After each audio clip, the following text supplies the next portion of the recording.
en fin de vidéo. On a dépassé le cap des 500 000 abonnés, c'est juste énorme les amis. D'ailleurs pour la peine, je continue avec ces lunettes Beats, j'espère que ça vous plaît. Alors je vais pas répéter ce que j'ai déjà dit sur mes réseaux, je vais vous laisser profiter de ce magnifique MSR. Quoi qu'il arrive, je vous le dis encore une fois, merci les amis. Aussi peu crédible que soit cet accoutrement, amour de Souillon sur vous.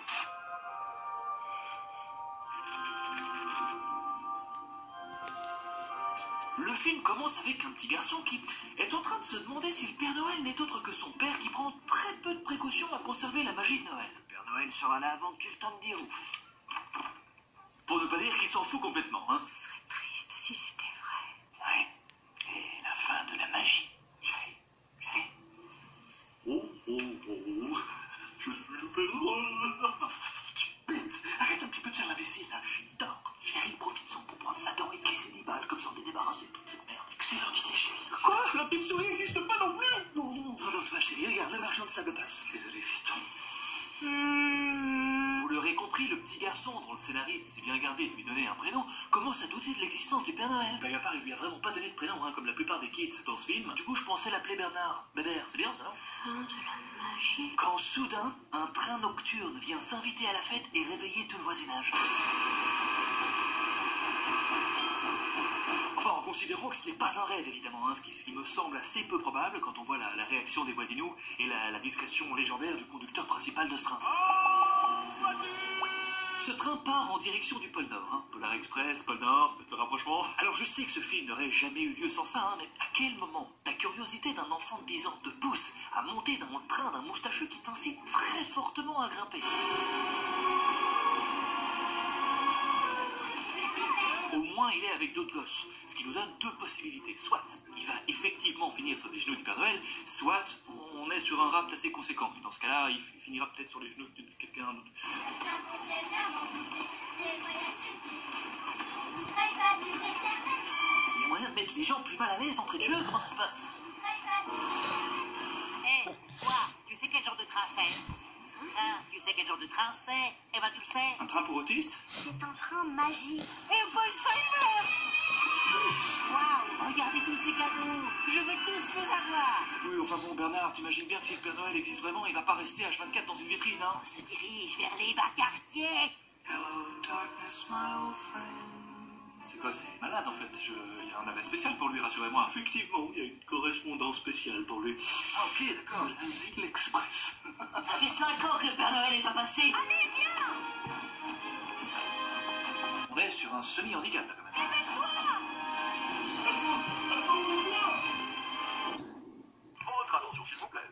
Y a-t-il des passagers du Pôle Express qui désirent prendre une boisson chaude? Je m'en doutais. Votre attention s'il vous plaît, y a-t-il des passagers du Pôle Express qui désirent être brûlés au 4e degré?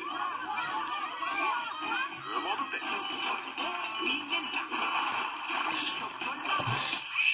Où tu vas avec ça? C'est pour lui. Ah oui, parce que l'autre petit handicap a réussi à monter finalement là tantôt, hein. Je sais pas comment il a fait, il a dû balancer son bras inerte sur la rampe, je sais pas. Elle a oublié son billet. Il aurait pu aussi, tout simplement, attendre qu'elle revienne. J'ai laissé mon billet sur mon siège ici. Tu as perdu ton billet. Tu peux remercier ton camarade pour ça, hein. Il est vraiment bon le chocolat chaud en tout cas, merci. Jeune fille, je vais te demander de me suivre. Tu sais ce qui va se passer maintenant, hein? Il va certainement l'éjecter depuis la plateforme arrière. C'est la procédure habituelle. Tu fais partie de l'équipage ou t'as déjà subi un largage peut-être? Parce que ça expliquerait beaucoup de choses du coup, hein. Où ils sont allés? Qu'est-ce qui leur est arrivé? Tu vas répondre maintenant? Bah, évidemment, il va pas monter sur le toit du train faire du patinage, hein. Moi, à sa place, j'irai calmement me servir un petit biscuit. J'ai trouvé ton billet! On est sur un excès de serviabilité, là, quand même, hein. Hey, vous avez fait tomber 1 euro!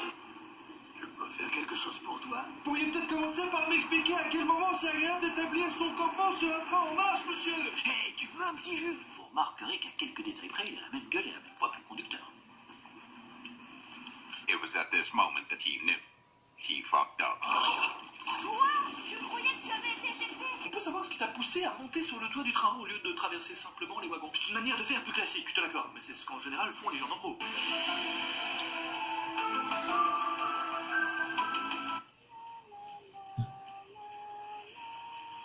J'appelle de tous mes souhaits. jamais me voir. Le plus beau jour de l'année, c'est dur d'être isolé. T'as vu que c'était moi qui chantais au départ, quand même. Plein de cadeaux pour les enfants, garnis de beaux rubans. Si ce train déraille dans l'océan, pour toi avec tes rubans. Pas une heure, nous ne dormons, le soir du réveillon. Le Père Noël est dragon. Regardez, les ailes! On fait quoi de lui? Il est rabattu, Billy, il est rabattu. Personne n'est obligé de voir le Père Noël. Je trouve pas le train!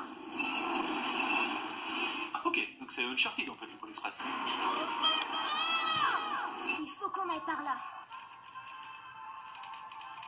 Je sais pas si vous avez remarqué, mais depuis le début de ce film, les gosses courent des risques improbables.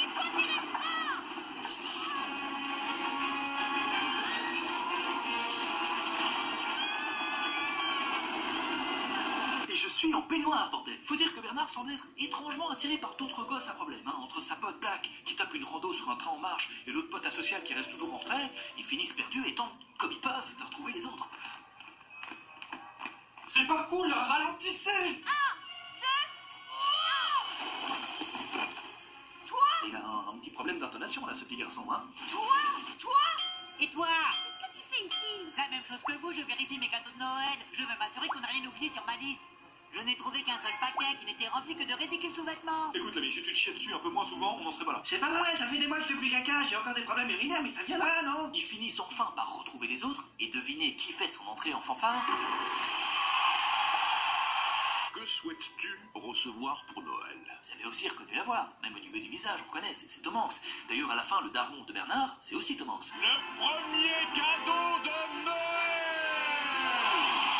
Un gros lot, d'accord.